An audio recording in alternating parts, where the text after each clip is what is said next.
Le docteur Olivier Le Sieur répond aux questions du public sur le don d'organes ou de tissus.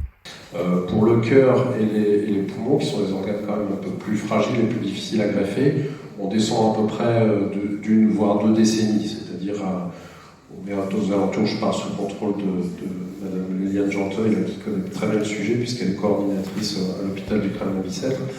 On est plutôt aux environs de 75-78 ans.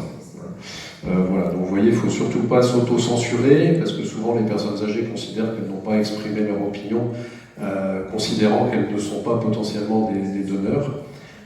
Or, sur des suivis de patients qui ont été greffés, alors évidemment, on va plutôt privilégier la greffe d'organes de personnes âgées à des personnes âgées, parfois en deuxième greffe, ça peut arriver. Mais de toute façon, à partir du moment où vous souhaitez être donneur, il n'y a pas de limite. Alors, bien sûr, il y a les limites de la maladie. Il y a certaines contre-indications, je ne vais pas les détailler, mais qui paraissent évidentes. Il n'est pas question de rendre encore plus malade le receveur par la greffe d'un organe qui n'aurait pas été de bonne qualité ou qui transporterait potentiellement un risque de danger pour le receveur. Parce que ça, c'est une information qui est importante, parce que le don du sang, lui, c'est jusqu'à 71 ans. C'est ce qu'on dit. Oui, alors ça a beaucoup augmenté, parce qu'à une époque, je me souviens, c'était 55, et puis à force de voir les stocks toujours baisser dangereusement dans certaines périodes, je pense qu'en plus, on sait qu'il y a une générosité chez les gens plutôt retirés de la vie professionnelle et une disponibilité aussi qui permet d'aller donner son sang. En matière d'organes, il n'y a absolument pas d'âge limite. C'est-à-dire, chaque cas, les organes sont tellement précieux, si vous voulez. Moi, je travaille sur des donneurs décédés en réanimation. On est sur des chiffres pour toute la France de 1500 à peu près donneurs. En sachant que vous avez 1, 2, 3, parfois 4, parfois 5 organes qui peuvent être prélevés et greffés. Mais le nombre de patients inscrits en liste d'attente de greffe, fin 2023, c'est 22 000. Donc vous voyez que quand on fait 6 000 greffes par an, en sachant que de nombreux patients viennent abonder chaque année cette liste d'attente, on n'a déjà pas suffisamment pour répondre à la demande de la liste d'attente au 1er janvier, mais au 1er décembre, ceux qui n'ont pas encore été greffés viennent s'ajouter, enfin c'est plutôt ceux qui viennent abonder la liste d'attente pendant l'année, viennent s'ajouter donc à ceux qui restent en liste d'attente à la fin d'une année. Alors là, vous parlez de gens qui décèdent aux urgences, mais quand les décès sont à domicile, je vais même réduire encore le périmètre. Pour pouvoir donner ces organes, il faut être pris en charge dans un service de réanimation. Pourquoi ? Parce qu'il y a des suppléances vitales, un appareil pour vous faire respirer, des médicaments pour maintenir la tension. C'est ce qu'on appelle, nous, la réanimation à visée de préservation des organes. En fait, qui est la même chose qu'une réanimation à visée thérapeutique. Évidemment, quand un patient rentre en réanimation, c'est pour qu'on le sauve. C'est pas faut pas initialement pour qu'on lui prélève ses organes, sinon les gens ne viendraient plus nous voir. Donc, c'est quand il est établi que les traitements de réanimation n'apporteront plus de bénéfices au patient, à la patiente, qu'on envisage à ce moment-là que le patient puisse, lui, on ne va pas le sauver, mais lui, par contre, peut sauver des vies. Voilà. Mais il y a bien cette séquence, on rentre en réanimation pour être réanimé. C'est quelque chose... 90% de mon activité, voire un peu plus, c'est d'essayer de sauver les gens.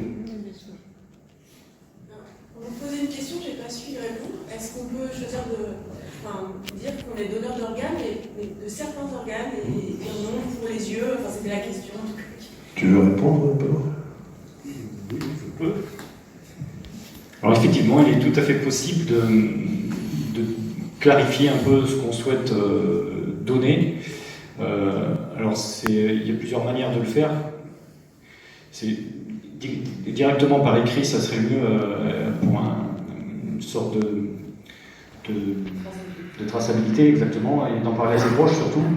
Après, sur le registre national du refus, il y a une possibilité de préciser ce qu'on ne souhaite pas être prélevé. Il y a un registre, donc quand on est opposé au don d'organes, ça c'est la première chose qu'il faut renseigner, c'est le registre national des refus. C'est d'ailleurs ce registre qui est consulté dès que la question d'un prélèvement d'organes se pose, afin d'écarter si la personne s'était opposée au don. Et dans ce registre, on peut effectivement préciser quels organes ne souhaitent pas être prélevés. Mais après, il y a d'autres moyens, peut-être que le docteur Le Sieur en pense quelques-uns. Non, mais je pense que Benoît était probablement le mieux placé de par son militantisme. Il faut dire les choses comme elles sont sur le terrain. Bon, il y a certains pays qui ont opté pour un registre du oui, nous on a opté pour un registre du non. Et puis il y a des pays, je trouve que c'est pas bête, ils ont un registre du oui et un registre du non. Donc finalement, ils viennent d'en adopter. voilà, donc ça permet quand même voilà, de toucher un éventail un petit peu plus large. Bon, nous en France, on a parfois des difficultés à s'encarter, hein, c'est un peu comme le syndicalisme. Le syndicalisme allemand, le syndicalisme français, on voit bien la différence. On a beaucoup de difficultés à se prononcer, et puis peut-être qu'on repousse le moment où, et jusqu'au moment où on ne peut plus s'exprimer. Donc c'est mieux de s'en être ouvert auprès de ses proches, ça je pense que c'est... Ne serait-ce que, je crois que c'est important aussi de les soulager hein, du poids de la décision, parce que qu'est-ce qu'il aurait voulu, qu'elle aurait voulu que je dise pour lui, pour elle. Ça c'est un peu compliqué. C'est très compliqué. Voilà. Donc c'est beaucoup plus simple. Moi j'avoue que quand il y a un doute dans la famille, je m'interdis d'aller plus loin dans la procédure, même si je sens qu'ultimement ils vont être d'accord, mais il faut surtout que ça soit celui qui part, hein, dont on respecte les volontés. Parce que quand les gens ont l'impression de ne pas prendre la bonne décision, c'est souvent a posteriori, après le traumatisme du deuil, et là par contre ça rend le processus de deuil très très compliqué. Voilà. Donc il faut que les gens partent sereins, même si la discussion... Voilà, une discussion dans l'organe, c'est minimum 2 heures. Mais c'est vraiment quand là, le patient avait sa carte, parce qu'à une époque, il y avait une petite carte, pour dire qu'on était donneur d'organes, que la famille est militante en faveur d'eux. Donc là, je veux dire, 2 heures, c'est le minimum. Et moi, j'ai fait des entretiens qui ont duré jusqu'à 20 heures, parce que les familles étaient dispersées, venaient des 4 coins du monde. Et puis, il fallait être sûr que il n'y ait pas celui qui va arriver et qui va apporter un témoignage contraire et qui va surprendre peut-être, mais qui avait peut-être plus d'intimité avec celle ou celui qui part. Et je voulais juste dire, pour le registre national du refus, c'est important, il ne peut être consulté qu'une fois le décès constaté, attesté. Le décès par mort encéphalique, c'est-à-dire dit à cœur battant, je suis désolé, c'est la technique. Mais ça, je pense que c'est important. Et pour pas qu'il y ait de conflit d'intérêts. C'est-à-dire, voilà, mon patient, je laisse les dispositifs de réanimation, mais à titre de préservation des organes, au cas où il serait d'accord, au cas où il ne se serait pas inscrit sur le registre national du refus. Et l'inscription jusqu'à présent sur le registre national du refus est bloquante. On peut aller s'inscrire sur le registre national du refus sous une forme de pudeur, c'est-à-dire on ne souhaite pas forcément en discuter avec ses proches. Et à ce moment-là, voilà. Et c'est aussi une manière de soulager les proches de la décision. Il s'est inscrit, on respecte. Une personne qui aurait accepté de donner ses organes, une fois décédée, est-ce que la famille peut s'y opposer ? C'est une très très bonne question, hein, parce que ça arrive.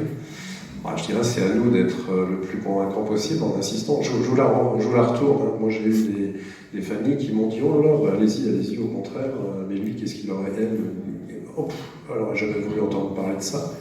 C'est à moi de les convaincre qu'il ne faut pas aller au prélèvement d'organes, parce que tôt ou tard, un jour, ça va revenir en boomerang. Hein. Il n'est pas question de fabriquer des deuils pathologiques, on n'est pas là pour ça.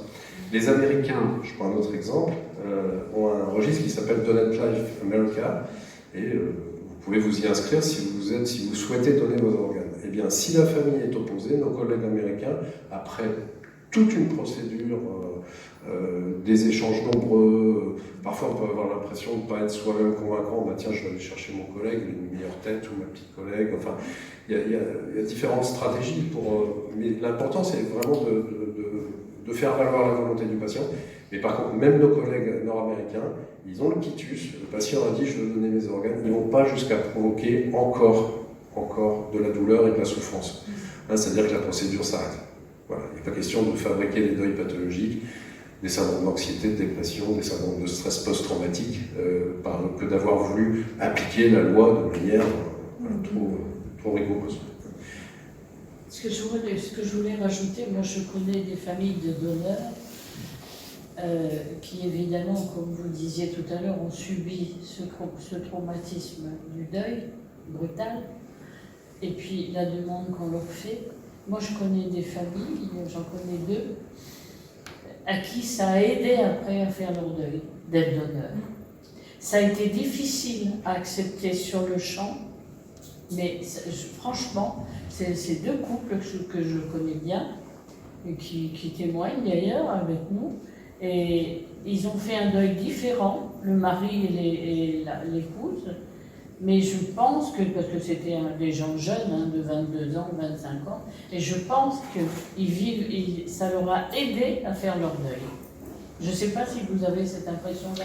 Alors on a, avec 2 autres auteurs, on avait écrit un papier dans la revue éthique de Nouvelle-Aquitaine. Je ne sais pas si à l'époque ça s'appelait encore, peut-être la revue Poitevine, mais ça n'a pas d'importance. Et on avait imaginé, enfin conceptualisé un modèle de découplage, reconnexion.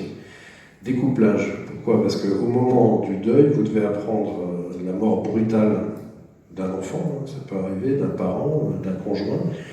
Donc là, vous avez une phase de sidération, les psychologues connaissent très très bien ça, et vous allez parler à des gens, et puis vous voyez bien que ça rentre pas. S'ils ont le regard fuyant, ils sont sidérés, ils peuvent pas. Et quand je dis il faut découpler, c'est le deuil d'un côté, la perte d'un être cher, et d'un autre côté, la possibilité du don d'organe. Alors le dire comme ça, c'est facile. C'est quand même bon. Mais qu'on arrive à avoir cette discussion, et d'ailleurs c'est souvent le cas, on dit qu'il faut respecter des étapes. Les étapes, c'est d'abord, il faut être certain que les personnes qu'on a en face de nous aient bien compris que la situation est irréversible et que la personne ne reviendra jamais en tant que personne. On peut la maintenir, oui, avec nos machines, mais sans aucune autonomie et sans aucune activité relationnelle, ce qui définit la vie, finalement, en Occident. Et donc il va falloir respecter cette étape. Ensuite, quand il est bien acquis, souvent c'est la phrase « bon alors ça va se passer comment maintenant ?» Parce que les gens se projettent sur les obsèques, sur quand est-ce qu'on va nous le rendre. Et là, à ce moment-là, vous pouvez y aller. Il faut faire attention quand vous avez plusieurs personnes parce qu'ils n'ont pas le même temps psychique. Alors c'est-à-dire qu'il faut... Moi, dans un entretien, je recherche toujours celui qui regarde par la fenêtre, celui qui regarde ailleurs pour essayer de le rattraper. Parce que c'est celui qui va décider, en général, quand c'est non. Donc c'est très particulier. Il n'y a pas 2 entretiens qui sont identiques. Mais au moment où vous posez la question du don d'organes, il faut arriver à découpler. C'est-à-dire par rapport à la brutalité, à l'injustice du deuil. Dans certains cas, c'est bien l'injustice dont on parle. Et la reconnexion, elle va se faire après parce que vous dites, Madame la Présidente, c'est-à-dire à un moment, les gens vont dire « Ah ben il n'est pas parti, elle n'est pas partie pour rien ». Voilà.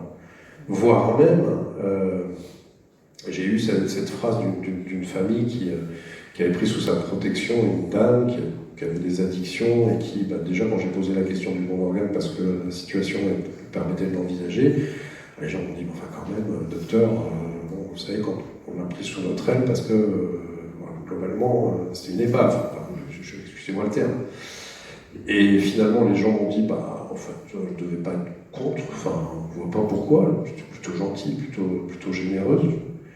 Et après, j'ai eu de la part de ce couple une phrase que j'ai beaucoup aimée qui m'a dit, mais docteur, vous l'avez réhabilité. Vous l'avez réhabilité.